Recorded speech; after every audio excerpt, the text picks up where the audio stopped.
Thomas Soto. Le Made in France, Anis Mbida, bonjour. Bonjour Thomas, bonjour Julie, bonjour à tous. Ce matin, vous nous présentez une nouvelle forme de jeu vidéo. Pas de manette, pas d'écran, en fait, juste un casque et du son. Alors Thomas, Julie, est-ce que vous vous souvenez des livres dont vous êtes le héros ? Oui, bien sûr. Vous savez, à chaque chapitre, on devait décider ce que le héros doit faire, c'est ça ? Ah oui, moi je m'en souviens très bien. Julie, pas s'en trop souvient Rien visiblement, du tout. Enfin, enchaînez. Eh bien, tous imaginez la même chose, mais en livre audio. On vous raconte une histoire d'aventure dans le casque, et à toutes les sections, c'est vous qui décidez ce que va faire le héros. Eh bien, on écoute un exemple. Vous flottez pendant des heures, puis vous voyez au loin, sur votre droite, une lueur bleue, et sur votre gauche, une lueur rouge. Flottez vers la lueur bleue ou flottez vers la lueur rouge?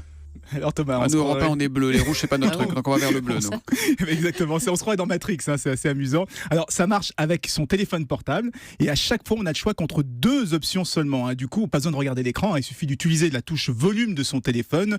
On appuie sur plus fort, option 1, pilule bleue, ou section, on flotte vers le bleu, et on appuie sur le moins, et c'est la deuxième option, aller vers le rouge. Ça permet de jouer en marchant, en faisant son jogging, et ça permet même de jouer quand on est dans les transports, même quand c'est bondé. Et comment ça s'appelle alors ce jeu ? Ça s'appelle Audi Game, et ça nous vient de Paris, tout près du Jardin du Luxembourg, donc ça c'est facile, 6e arrondissement, et on le doit à un jeune de 25 ans qui est fan de radio, figurez-vous, et de jeux vidéo, donc il a mixé toutes ses passions pour créer une plateforme, et en plus, dans cette plateforme, chacun peut créer son propre jeu audio comme celui qu'on vient de voir. Je vais peut-être dire une bêtise, Anissé, mais ça peut pas intéresser aussi les malvoyants, cette affaire-là ? Si. C'est pourquoi ils ont créé un partenariat, ils ont noué un partenariat avec une association qui propose justement des loisirs pour les enfants déficients visuels. Et ça va drôlement les changer. Vous savez, des jeux en texte où c'est une voix de synthèse qui lit de façon monotone le texte sur l'écran. Là, on a des vrais acteurs et des vrais bruitages. Et surtout, ça va nous changer de la surenchère actuelle qu'il y a dans les jeux vidéo. Parce que les meilleurs graphismes, je pense qu'ils sont quand même dans notre imagination. C'est pour ça qu'on adore la radio. Dit, vous avez bien raison. C'était Audi Game, les livres audio dont vous êtes les héros.